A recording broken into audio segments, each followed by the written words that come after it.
لو انتي قصيرة الفيديو ده معمول ليكي. هقولك ستايلات ربيع 2026 اللي بتطول الجسم اكتر وبتديكي شكل انعم واشيك وبتكون مناسبة للشغل والجامعة وكمان الخروجات العادية. فخليكي معايا لاخر الفيديو علشان تتعرفي على كل الترندات.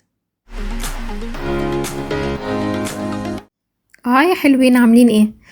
اتمنى تكونوا بخير. زي ما قلنا هنعرف كل ترندات الربيع السنة دي المناسبة للناس اللي طولهم قصير شوية. وعايزة اقولك كان في فيديو هتلاقيه على القناة، كان معمول حسب الطول، الطويلة والقصيرة والكيرفي. هسيب لكم اللينك بتاعه في البايو، ما تنسيش تشوفيه علشان هيفيدك جدا بشكل عام.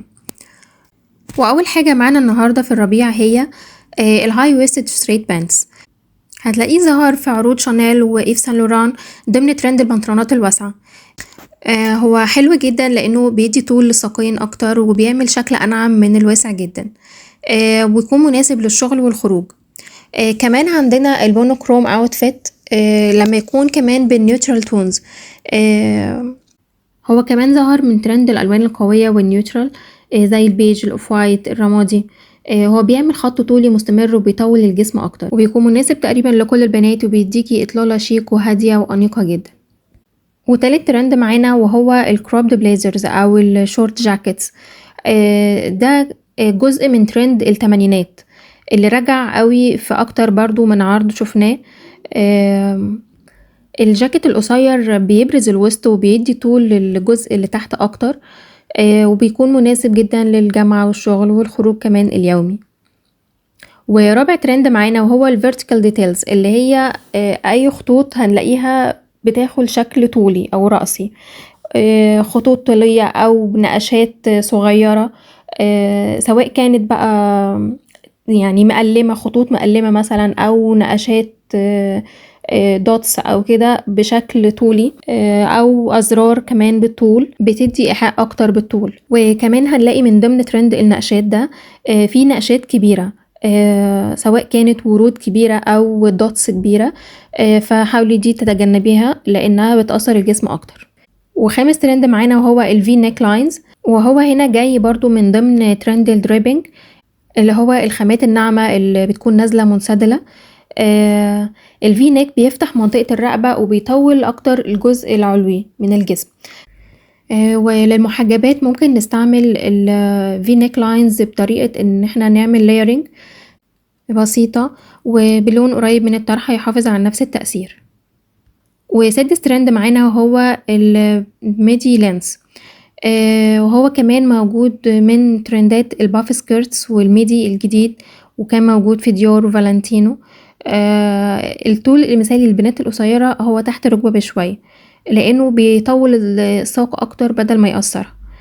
وسابع ترند معانا وهو البوينتد شوز، حتى لو كان بكعب صغير او بكعب كبير، هو مكمل لتندر الاكسسوارات الضخمة والستايل الراقي.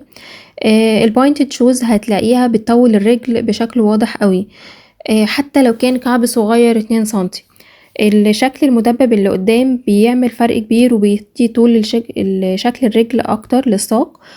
كمان لو كانت بلون قريب من لون اللبس بتاعك او بلون قريب من لون البشرة. كمان ممكن نستعمل الباليرونات هنلاقيها نازله ترندي قوي السيزون ده، وبرضو هنلاقي فيها بوينتد كتيرة وبموديلات كتيرة، موضتها حلوة وموديلات لطيفة.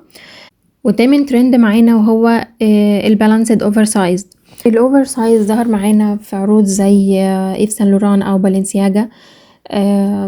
هو مش ممنوع للبنات القصيرة لكن لازم يكون متوازن، يعني لو لبسنا قطعة اوفر سايزد من فوق فتحت نلبسه تكون محددة اكتر، او العكس لو تحت واسع وفوق يكون قصير.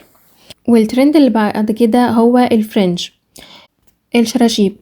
الشراشيب هنلاقيها السنة دي مش موجودة زي ما كنا بنشوفها على طول خطوط رفيعة نازلة من اطراف القطعة، لكن لا دلوقتي بقت عبارة عن ممكن نحس انها زي تيشو متعلقة في اطراف القطعة بتاعتنا، سواء جيب او جاكيت، او معمولة بخامات تانية كريستال او بخامة معمولة من خامة القطعة نفسها بشكل عريض، مش لازم تكون رفيعة قوي.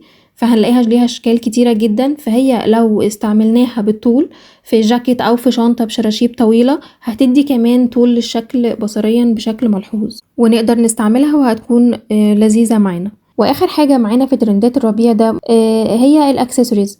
اللي نازل ترندي هي الستيتمنت جيولري، اللي هي الحاجات اللي بتكون ضخمة قوي سواء كانت نيكلس او ايرينج. فاحنا هنا مش هنستعمل ده، لكن هنستعمل العقود الطويلة او الايرينجز الحلقان اللي بتكون طويلة شوية ممتدة، بتدي خط طولي وبتخلي الجسم يبان اطول. بس كده تقريبا غطينا كل ترندات الربيع المناسبة. جربي الطرق دي من ترندات الربيع 2026 وهتلاقي فرق كبير، وقولولي ايه اكتر ستايل حسيتوا ان هو مناسب لطولكوا اكتر. ولو عايزين جزء مخصص للمحجبات او للجامعة قولولي في الكومنتات.